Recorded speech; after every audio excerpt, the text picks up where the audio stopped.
What up, guys? James from Bolt Bros here. We are almost there for preseason game number one. We'll see our Bolts on field once again tomorrow versus the Rams. So, very much looking forward to watching all these players on this team.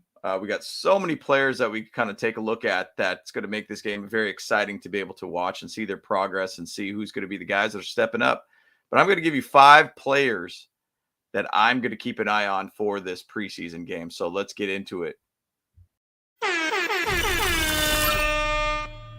Bolt Bros! So it's very easy to be able to point at every single rookie that we've drafted, even to say undrafted free agents and everything too. But there's a lot of guys on this team that has been on this team for a bit that you are keeping an eye on too for the preseasons.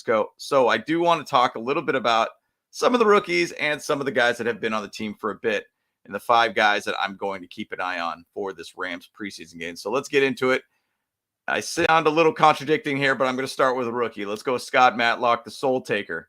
You know, this guy slams energy drinks before he goes into every practice, and he is just out there being a menace on the D-line.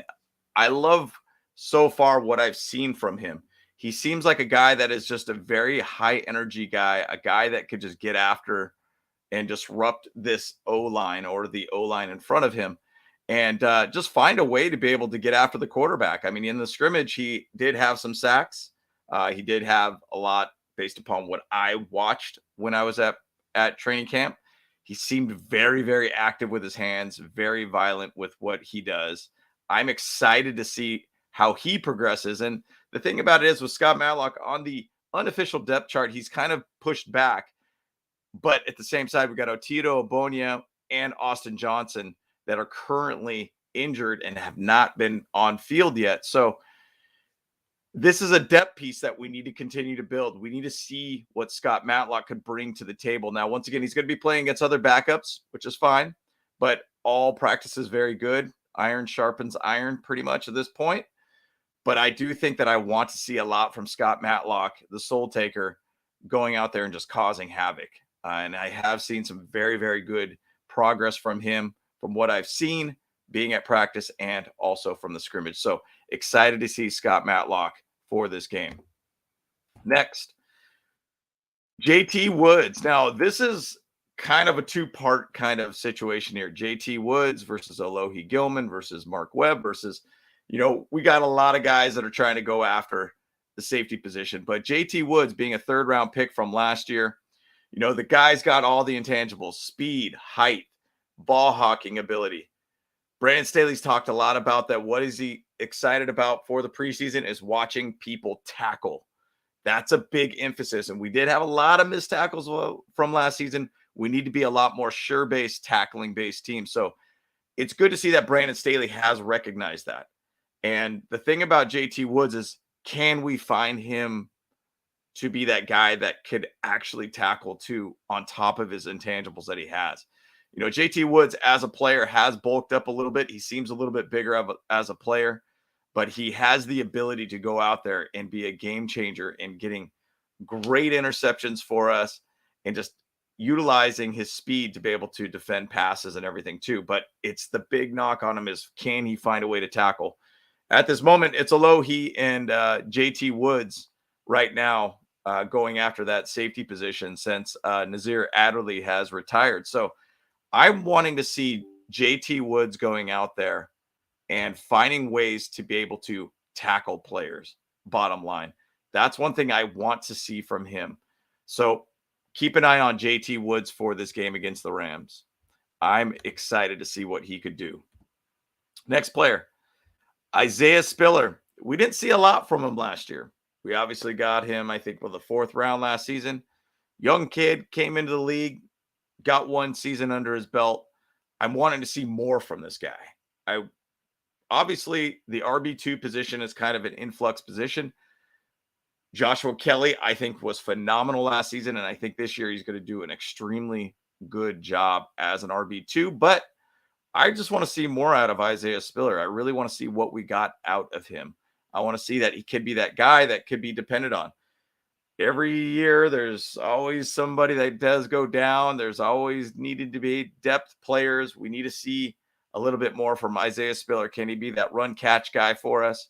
Can he be that more confident runner for us? Can he be that guy that we can rely on if, say, Austin Eckler ends up moving on after this season? We have to think ahead too with these players, and we want to see just progress from Isaiah Spiller. And I think we're going to see some pretty good, effort out of him for this preseason game. And I think he's going to get a lot of on-field time. So excited to see Isaiah Spiller out there and see what he could do and see what growth he's got since this off season. So let's see what goes with him. Now, John Hightower. Now, man, it's crazy with what's going on with John Hightower. The guy has been an absolute beast in camp based upon what I'm seeing from some of the stats that Daniel Popper threw out there. 27 catches, second behind Keenan Allen, 8 touchdowns, 5 more than any wide receiver right now, 4 touchdowns of 50-plus yards. Since this guy's been in camp this year, he just seems like he's got a great connection with Justin Herbert, and he has been almost a complete gift for this team at this point to add a tall 6'3" based guy that could run a 4.4 40 and just be an absolute threat for downfield. John Hightower, man, this guy could be the next guy for us for the downfield, passer, catcher for us, to be that downfield threat home run guy for us. Obviously you got Quentin Johnson, who's going to be a phenomenal player from what we see so far. But this guy adding to the wide receiver group is massive for us. Now, with yesterday with Josh Palmer basically going down with some sort of injury, I don't know the whole update on that at this point. This kind of opens up that door a little bit more for us, for John Hightower to find a way onto this team. Ironically, I was in Vegas this week, and there was a guy there while I was waiting for an Uber to go to my hotel. There was a guy wearing a Chargers shirt, which it looked like the Charger shirts that a lot of the coaches wear on field at the practice field. Come to find out, he's a good friend with John Hightower and was at the training camp this week. And he was talking a lot about John Hightower when he was with the Eagles, and things didn't work out there. He didn't feel like the culture was a very good fit for him, and he's excited to be able to see where things go with the Chargers. And so far, you're seeing him being a very hungry player trying to get his way onto this team. I'm excited to be able to find another guy, potentially as like an undrafted guy, that could be groomed into this team and to become a good downfield, threat for us. Last season, we know kind of what happened with our wide receivers. We kind of got lack of depth. Justin Herbert did what he needed to do with what players he had, but having a guy that could be a big, tall receiver, downfield threat for us, to be able to add that threat for this team, this is going to be a phenomenal addition for us if he finds a way on this team. And I think he does have a good chance, but he is a guy that I am going to keep an eye on for sure, because he's been a training camp stud for us thus far. So excited to see John Hightower for the preseason game tomorrow. So lastly, Sante Samuel Jr. I mean, this guy, he left a great impression for us on the playoff game last year. 3 picks.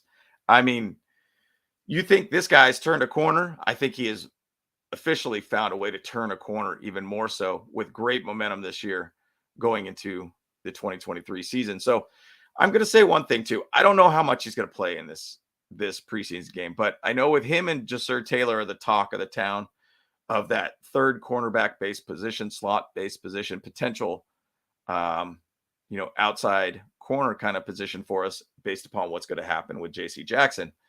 But I'll give you this. This is a stat that I've seen so far in training camp. Based upon the 12-13 practices that we've had, 4 picks, 16 passes defended. That is ridiculous. That is phenomenal to see. Like his dad, I always loved watching his dad play back in the days with the Patriots and the Eagles.